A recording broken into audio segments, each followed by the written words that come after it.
brought to you by Silver Pumps.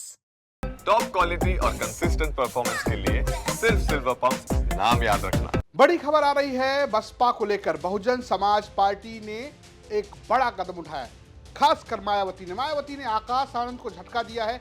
Akash Anand के करीबी और उनके ससुर दोनों को पार्टी से बाहर कर दिया है। दो नेताओं को सीधे सीधे निष्कासित किया है मायावती ने, और इसका ऐलान उन्होंने खुद सोशल साइट एक्स पर पोस्ट करके किया है। मायावती ने लिखा कि बीएसपी की ओर से खासकर दक्षिण के राज्यों आदि के प्रभारी रहे डॉक्टर अशोक सिद्धार्थ, पूर्व सांसद व श्री नितिन सिंह, जिला मेरठ को चेतावनी के बावजूद भी गुटबाजी आदि की पार्टी विरोधी गतिविधियों में लिप्त होने के कारण पार्टी के हित में तत्काल प्रभाव से पार्टी से निष्कासित किया जाता है।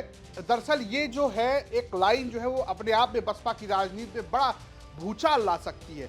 दरअसल आकाश आनंद जो कि मायावती के उत्तराधिकारी हैं, उन्होंने एक बार ऑफिशियल घोषित किया था, लेकिन बाद में उन्होंने वापस ले लिया।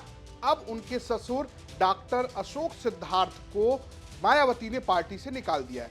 इसके अलावा जो नितिन सिंह निकाले गए हैं वो भी आकाश आनंद के करीबी हैं। अब सब बड़ा सवाल उठ रहा है कि आखिर बसपा में चल क्या रहा है। ये सब तब हो रहा है जब दिल्ली में बसपा का प्रदर्शन बहुत खराब रहा है। मात्र 0.56% वोट मिले हैं।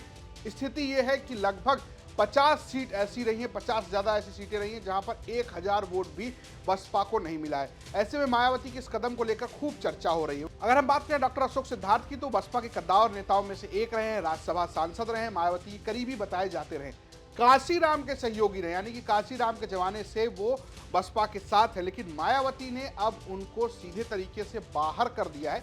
माना जा रहा था कि पार्टी में दो खेमे हो गए और ऐसे में मायावती ने एक खेमे को अलग किया है। लेकिन क्या इसका असर आकाश आनंद पर होगा? क्या उनके राजनीतिक करियर पर कोई रोक लगेगी?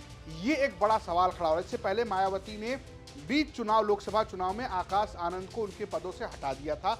आकाश आनंद को मायावती ने खुद सितंबर 2023 में उत्तराधिकारी घोषित किया था और उनको नेशनल कोऑर्डिनेटर बनाया था। लेकिन 2024 के चुनाव में, बीच चुनाव के दौरान ही उनको दोनों पदों से हटा दिया था। हालांकि बाद में कोई घोषणा नहीं हुई, लेकिन आकाश आनंद की वापसी हो गई पार्टी में और वो फिर से अपने काम पर लग गए और नेशनल कोऑर्डिनेटर बन गए।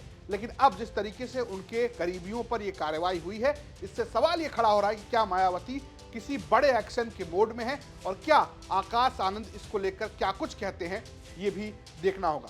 फिलहाल देखते रहिए यूपी तक। नमस्कार।